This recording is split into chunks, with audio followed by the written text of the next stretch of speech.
अस्सलामुअलैकुम बच्चों। हम इस जो चैप्टर नंबर 6 है बायोमॉलिक्यूल्स उसके की पॉइंट्स देखेंगे। बच्चे मैंने बार बार बताया है ये बड़े इंपॉर्टेंट होते हैं। यहाँ से आपको बहुत सारे शॉर्ट क्वेश्चन मिलेंगे। आपका जो पूरा चैप्टर है उसका ये एक खुलासा है। उसको एक समझ लें कि समुद्र को कूजे में बंद किया गया है। इसमें बहुत सारे एमसीक्यूज हैं और कंसेप्ट हैं आपके लिए, तो आप लाजमी की पॉइंट्स को देखा करें, ठीक है। तो आपको इंशाल्लाह ये पढ़कर आपके नॉलेज में इजाफा होगा, पूरा चैप्टर आपका रिपीट हो जाएगा। तो सबसे पहला है बायोकेमिस्ट्री की डेफिनेशन है। बच्चे देखें, ये डेफिनेशन इंपॉर्टेंट है। Is study of substances and chemical processes that occur with in living organism. यानी कि जो जिंदा जानदारों में जो मुख्तलिफ मादों और केमियाई अमाल का मतालिया क्या कहलाता है, बायोकेमिस्ट्री कहलाता है, ठीक है। तो मालिक्यूलर बायोलॉजी फिर क्या होगी? मालिक्यूलर बायोलॉजी और बायोकेमिस्ट्री का फर्क आपको मालूम होना चाहिए, ये शॉर्ट क्वेश्चन इंपॉर्टेंट है। Molecular biology is study of structure and function of biomolecule. यानी कि ये जो बायोमॉलिक्यूल होंगे, डीएनए होगा, आरएनए होगा, कार्बोहाइड्रेट्स होंगे, लिपिड्स होंगे, उनका अगर स्ट्रक्चर और फंक्शन पढ़ेंगे मालिक्यूलर बायोलॉजी में पढ़ेंगे। लेकिन जो केमिकल प्रोसेस होंगे जैसे रेस्पिरेशन होगी, फोटोसिंथेसिस होगी, तो वो बायोकेमिस्ट्री में पढ़ेंगे, ठीक है। तो ये फर्क है मालिक्यूलर बायोलॉजी में कि मालिक्यूलर बायोलॉजी बायोमॉलिक्यूल की साख्त और अफआल का मतालिया है, ठीक है बच्चे। तो ये दो चीजों में आपको फर्क आना चाहिए। उसके बाद है बच्चे तीसरा तीसरा की पॉइंट क्या है? Biomolecules are the molecules produce by organism. अब बायोमॉलिक्यूल की डेफिनेशन आ गई कि ऑर्गेनिज्म जो बनाते हैं उन्हें बायोमॉलिक्यूल कहते हैं, जिन मॉलिक्यूल को बनाते हैं। इसमें क्या क्या शामिल है? कार्बोहाइड्रेट्स पढ़ा, लिपिड्स पढ़ा आपने, प्रोटीन्स पढ़ा और न्यूक्लिक एसिड यानी कि आरएनए और डीएनए पढ़ा। तो जानदारों के पैदा करदा molecule biomolecule, carbohydrate, lipid, protein और न्यूक्लिक एसिड। ये चौथा, कार्बोहाइड्रेट्स आर ऑर्गेनिक कंपाउंड। अब हर एक बायोमॉलिक्यूल को वो पढ़ाएगा। ऑर्गेनिक मॉलिक्यूल कंपाउंड है compose of carbon, hydrogen and oxygen, ठीक है। कार्बन, हाइड्रोजन, ऑक्सीजन होता है, जिसमें हाइड्रोजन और ऑक्सीजन का रेशो क्या होता है? 2:1 होता है, जैसा वाटर में होता है, ठीक है। वाटर में 2 हाइड्रोजन के होते हैं, 1 ऑक्सीजन का होता है, तो 2:1 हो गया। इनमें भी 2:1 होता है, ठीक है। तो कार्बोहाइड्रेट्स कार्बन, हाइड्रोजन, ऑक्सीजन पर मुश्तमिल है, और हाइड्रोजन और उसका रेशो क्या हो गया ऑक्सीजन का? 2:1, पानी वाला रेशो। आगे कार्बोहाइड्रेट्स की क्लासेस की बात शुरू कर दी उसने। मोनोसेक्राइड देखें बच्चे, अब आपको चैप्टर पूरा रिपीट होगा, इस तरह आपके कंसेप्ट क्लियर होंगे। कार्बोहाइड्रेट की पहली क्लास मोनोसेक्राइड, ये सिंगल शुगर पर, मोनो का मतलब है वन, सेक्राइड का मतलब है शुगर, ठीक है। तो सिंगल शुगर पर मुश्तमिल होंगे। They are easily soluble in water and have sweet taste. ये शॉर्ट क्वेश्चन भी है आपका कि कार्बोहाइड्रेट की तीनों क्लासेस के क्या हैं, आप जायके बताएं, ठीक है ना। तो ये आगे शॉर्ट क्वेश्चन में भी आएगा। तो ये स्वीट इन टेस्ट होते हैं कौन? मोनोसेक्राइड्स, ठीक है। पानी में हल हो जाते हैं। तो मोनोसेक्राइड क्या है? शुगर मॉलिक्यूल से बने होते हैं, पानी में आसानी से हल पजीर हैं और मीठा जायका रखते हैं। उसके बाद बच्चे डाइसेक्राइड की बात कर दी उसने। दूसरा जो क्लास है कार्बोहाइड्रेट की, ये 2 मोनोसेक्राइड से मिलकर बने होते हैं, लेस सॉल्युबल इन वाटर हैं और लेस स्वीट इन टेस्ट हैं बच्चे। ये देखें, इस तरह ये एमसीक्यूज के तौर पर भी पूछ सकता है जायके के मतलब, ठीक है। तो ये जायका क्या है उसका? कम मीठा है, ठीक है। डाइसेक्राइड 2 मोनोसेक्राइड से, डाई का मतलब है 2, सेक्राइड का मतलब है शुगर, यानी कि 2 शुगर से जो मिलकर बने उसको हम, 2 मोनोसेक्राइड से जो मिलकर बने उसको हम डाइसेक्राइड बोलेंगे। पानी में कम हाल पजीर हैं और जायके में कम मीठे हैं। उसके बाद बच्चे पॉलीसेक्राइड की बात होगी। तीसरा कार्बोहाइड्रेट की क्लास है कंपोज ऑफ हंड्रेड्स 2000, यानी कि सैकड़ों हजारों जो मोनोसेक्राइड मिलते हैं। पोली का मतलब होता है बहुत ज्यादा, मैनी सेक्राइड मतलब शुगर्स, यानी कि जब बहुत सारे मोनोसेक्राइड मिलते हैं तो क्या बनाते हैं? पॉलीसेक्राइड। ये पानी में इनसॉल्युबल है, नहीं हल होते, टेस्टलेस है, इनका जायका है ही नहीं है, ठीक है। तो पॉलीसेक्राइड क्या है? सैकड़ों हजारों मोनोसेक्राइड से मुश्तमिल है, पानी में हल नहीं होते और जायका भी सही नहीं है, मीठा नहीं है, टेस्टलेस है। स्टार्च, स्टार्च अब पॉलीसेक्राइड है, इसकी मिसाल दी है स्टोरेज पॉलीसेक्राइड। देखिए बच्चे, ये इंपॉर्टेंट चीज है, एमसीक्यू बड़ा इंपॉर्टेंट है कि स्टोरेज पॉलीसेक्राइड कौन सा है? प्लांट्स का। तो ये पौधों का पॉलीसेक्राइड है, स्टोरेज पॉलीसेक्राइड है। ये पॉइंट बच्चे बड़ा इंपॉर्टेंट है, ये पॉइंट बड़ा इंपॉर्टेंट है कि जो स्टार्च है ये क्या है बच्चे? पौधों का जो है वो स्टोरेज मॉलिक्यूल है। जो ग्लाइकोजन है वो एनिमल स्टार्च है, ये एनिमल्स का स्टोरेज मॉलिक्यूल है। ये हमारे जिगर में और जो है पट्ठों में, मसल्स में स्टोर होता है, ठीक है। तो स्टार्च स्टार्च है, निशास्ता ये जो है ये पौधों का जो है पॉलीसेक्राइड है, ठीक है। और स्टोरेज मॉलिक्यूल है और ये जो ग्लाइकोजन है ये हमारा जानवरों का है। ठीक है बच्चे, निशास्ता स्टार्च है, ये पौधों में पाए जाने वाला स्टोरेज पॉलीसेकेराइड है, और ग्लाइकोजन क्या है, जानवरों का निशास्ता, जिसे हम एनिमल स्टार्च भी बोलते हैं, जिगर और मसल में जखीरा होता है। तो animal starch which is called animal starch, तो ये एमसीक्यू बड़ा इंपॉर्टेंट है। ठीक है, तो ग्लाइकोजन क्या है, ये एनिमल स्टार्च है। जब जिस्म में ग्लूकोज ज्यादा हो जाती है तो इंसुलिन क्या करती है, उसको पकड़ पकड़ कर बचे किस में स्टोर करती है, जिगर में और पट्ठों में, मसल्स में। ठीक है, तो ये इस तरह स्टोर हो जाता है। जब फिर आपको कहीं जरूरत पड़ेगी तो फिर ये ग्लाइकोजन टूटेगी, दोबारा खून में ग्लूकोज की सूरत में शामिल होकर हमें एनर्जी देगी। उसके बाद बच्चे एक और polysaccharide, cellulose is a polysaccharide found in cell wall of plant. तो जो सेलुलोज क्या है, ये पौधों की सेल वॉल में पाया जाता है। सेलुलोज पॉलीसेकेराइड पौधों की सेल वॉल में पाया जाता है। उसके बाद बच्चे बड़ा इंपॉर्टेंट, ये भी इंपॉर्टेंट, ये भी इंपॉर्टेंट, सारे की पॉइंट इंपॉर्टेंट है। तो chitin is a modified form of cellulose. Cellulose की ही एक क्या है, इसमें उसमें तब्दीली की गई है। ठीक है, chiton it is found in the exoskeleton of crab, lobster and insect. ये केकड़े शेकड़े होते हैं और कीड़े होते हैं, इनका जो एक्सोस्केलेटन होता है बाहर की तरफ, उसमें ये पाए जाते हैं chitin. This also makes the cell wall of fungi, fungi की सेल वॉल में काइटन पाया जाता है। एक्सोस्केलेटन में कीड़ों मकोड़ों के, लॉबस्टर के, केकड़े वगैरह जो होते हैं उनके पाया जाता है, काइटिन पाया जाता है। सेलुलोज किस में पाया जाता है, किसकी सेल वॉल में, पौधों की सेल वॉल में। तो ये इंपॉर्टेंट एमसीक्यूज हैं, वेरी इंपॉर्टेंट। तो ये क्या है, केकड़े, लॉबस्टर और कीड़ों के एक्सोस्केलेटन में पाया जाता है काइटन, फंजाई की सेल वॉल में भी पाया जाता है।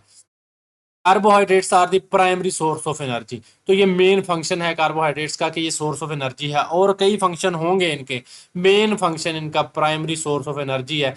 आपको शदीद कमी हो रही है जिस्म में तवानाई की, तो आप लेंगे तो कार्बोहाइड्रेट लेंगे, मिसाल के तौर पर जूस लेंगे तो फौरन एनर्जी देगा आपको। ठीक है, और जो भी चीजें लेंगे प्रोटीन या लिपिड, वो आस्ता आस्ता टूट कर एनर्जी देंगे, कई घंटे लगा देंगे। ठीक है, कार्बोहाइड्रेट्स क्या है, प्राइमरी सोर्स ऑफ एनर्जी है बच्चे, फॉरन एनर्जी देते हैं। और वैसे भी जो ग्लूकोज है उसने ही टूटकर एटीपी में कन्वर्ट होना है, और ये प्राइमरी सोर्स ऑफ एनर्जी है, कार्बोहाइड्रेट है ग्लूकोज।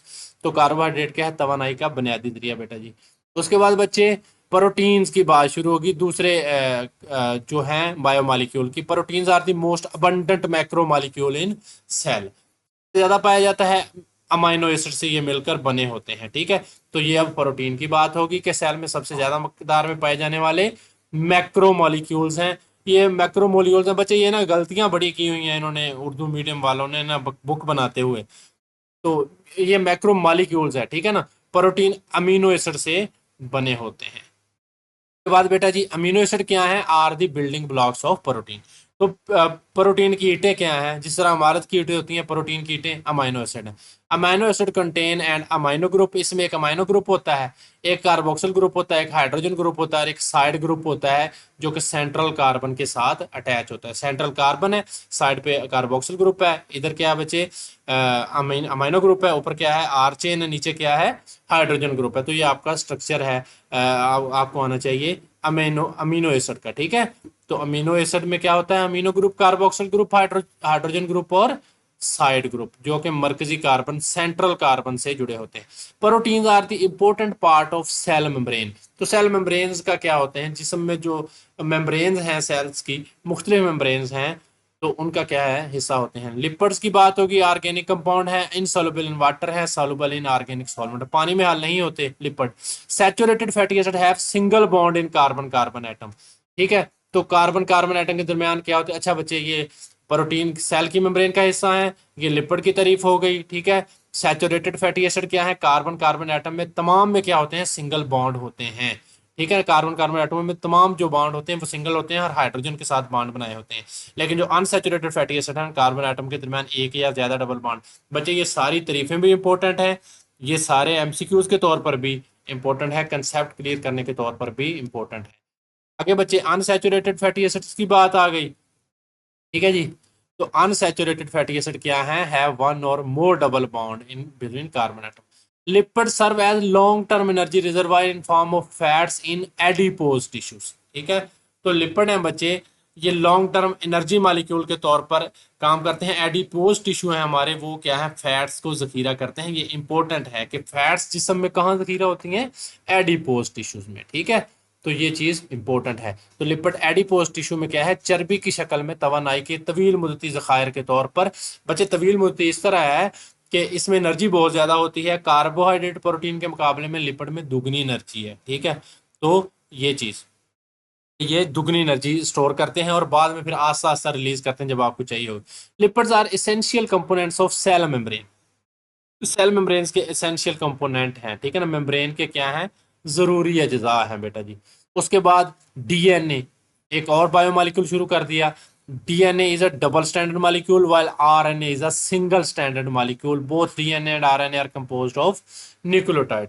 डीएनए डबल स्टैंडर्ड है, इसके दो स्टैंड होते हैं, ठीक है। और जो आरएनए है वो सिंगल स्टैंडर्ड। डीएनए डबल लड़ी वाला मॉलिक्यूल है, आरएनए सिंगल लड़ी वाला मॉलिक्यूल है। डीएनए आरएनए दोनों क्या है, न्यूक्लियोटाइड की इकाइयों पर मुश्तमिल होते हैं। Each nucleotide of DNA consist of a deoxyribose sugar.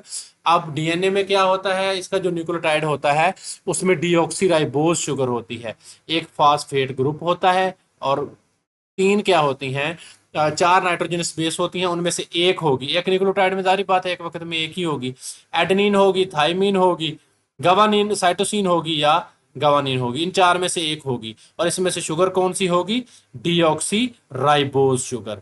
उसके बाद ये बच्चे डीएनए का फर्क हो गया कि डीएनए और आरएनए में क्या फर्क है, ये चीजें आपसे पूछ ले तो आपने बताना है कि डीएनए के जो ये वाला, ये यहां से आपने बताना है, ठीक है। ये तीन जो फर्क है ना बच्चे, आप लिख देंगे, डीएनए और आरएनए का फर्क आपको मालूम हो जाएगा। तो यहाँ से डीएनए, ये बड़ा इंपॉर्टेंट बच्चे शॉर्ट क्वेश्चन है कि डीएनए और आरएनए में फर्क लिखें। तो पहला पॉइंट आप लिखेंगे कि डीएनए डबल स्टैंडर्ड मॉलिक्यूल है, आरएनए सिंगल स्टैंडर्ड मॉलिक्यूल है, ठीक है। तो ये बात होगी। दूसरा आप क्या फर्क लिखेंगे कि डीएनए के जो न्यूक्लियोटाइड होंगे उनमें डीऑक्सीराइबोज शुगर होगी और चार नाइट्रोजनस बेस होंगी, उनमें से एक होगी एडेनिन, थाइमिन, गवानीन, साइटोसिन, ठीक है। तो ये आप दूसरा फर्क लिखेंगे कि डीऑक्सीराइबोज शुगर होगी, एक फास्फेट ग्रुप होगा, चार नाइट्रोजन वाली बेस में से एक होगी। ये चार कौन सी हैं जिनमें से एक होगी, एडेनिन, थाइमिन, साइटोसिन और गवानिन। उसके बाद बच्चे तीसरा फर्क आप आरएनए और डीएनए में लिखेंगे। Each nucleotide of RNA consist of A ribose sugar, a phosphate group, ठीक है। अब आरएनए की बात होगी, इसमें बच्चे क्या है, डीऑक्सीराइबोज शुगर होगी डीएनए में, इसमें क्या होगी, राइबोज शुगर होगी। फास्फेट ग्रुप वैसे ही होगा और चार नाइट्रोजनस बेस वैसे होंगी, उनमें से एक होगी, लेकिन फर्क है कि इसमें जो एडनिन होगी ना, उसके बाद जो थाइमीन है ना बच्चे, उसकी जगह डीएनए में थाइमीन होगी, इसमें क्या होगी, यूरासिल होगी, ठीक है। तो साइटोसिन होगी, वैसे ही गवानीन होगी, ठीक है। तो यहाँ पे राइबोज शुगर का फर्क है बच्चे, और क्या है, यूरासिल, और यहाँ पे थाइमीन का फर्क है, ठीक है ना। तो ये आपने चीज याद रखनी है। आरएनए के न्यूक्लियोटाइड में राइबोज शुगर, फास्फेट ग्रुप, चार नाइट्रोजन वाली बेस में से एक है, नाइट्रोजन वाली बेस एडेनिन, यूरासिल, साइटोसिन या गवानीन हो सकती हैं, ठीक है। तो ये यूरासिल का फर्क है, आरएनए में होगी, इसमें राइबोज शुगर होगी, ये फर्क है, इसमें डीऑक्सी राइबोज शुगर होगी, ये फर्क है डीएनए में। और ये जो है थाइमीन होगी बच्चे, इसकी जगह यहाँ पे यूरासिल होगी। उसके बाद बच्चे, the कॉपिंग of specific sequence of DNA nucleotide in form of messenger RNA is called transcription. ये बच्चे ट्रांसक्रिप्शन और ट्रांसलेशन में क्या फर्क है, वेरी इंपॉर्टेंट शॉर्ट क्वेश्चन, ठीक है। यानी कि डीएनए की जो मालूमात हैं उनको मैसेंजर आरएनए में कन्वर्ट करने का अमल ट्रांसक्रिप्शन कहलाता है बेटा जी। और फिर इसी मैसेंजर आरएनए से ribosome read the nucleotide sequence of messenger RNA, इसी मैसेंजर आरएनए पर लिखे हुए सीक्वेंस को राइबोसोम प्रोटीन बनाने के लिए पढ़ेगा और स्पेसिफिक अमीनो एसिड जोड़ देगा, तो ये क्या बन जाएगी, प्रोटीन बन जाएगी। इस प्रोटीन बनने के अमल को हम कहते हैं ट्रांसलेशन। तो ये ट्रांसक्रिप्शन और ट्रांसलेशन की डेफिनेशन बड़ी इंपॉर्टेंट है बच्चे, ठीक है। तो मैसेंजर आरएनए से ये वाला शॉर्ट क्वेश्चन ये भी इंपॉर्टेंट है कि ट्रांसलेशन ट्रांसक्रिप्शन में क्या फर्क है, ये वाला भी इंपॉर्टेंट है कि आरएनए और डीएनए में क्या फर्क है। तो मैसेंजर आरएनए की शक्ल में डीएनए न्यूक्लियोटाइड की मखसूस तरतीब की नकल बनने के अमल को ट्रांसक्रिप्शन कहेंगे, और राइबोसोम क्या करेगा, इस मैसेंजर आरएनए जो बना है ट्रांसक्रिप्शन के दौरान इसकी तरतीब को पढ़ेगा, इसके मुताबिक प्रोटीन बनाने के लिए मखसूस अमीनो एसिड को जोड़ता जाएगा, इसको हम बोल देंगे ट्रांसलेशन। तो ये था बच्चे आपका जो इम्पोर्टेंट शॉर्ट क्वेश्चन के तौर पर, एमसीक्यूज के तौर पर और कंसेप्ट क्लियरेंस के तौर पर। तो बच्चे ये आपने लाजमी करने हैं। मैं बता रहा हूँ कि यहाँ से बच्चों को बहुत कुछ आता है, ठीक है। बड़े एमसीक्यूज आते हैं और शॉर्ट भी आते हैं, तो मैंने इंपॉर्टेंट बताए भी हैं।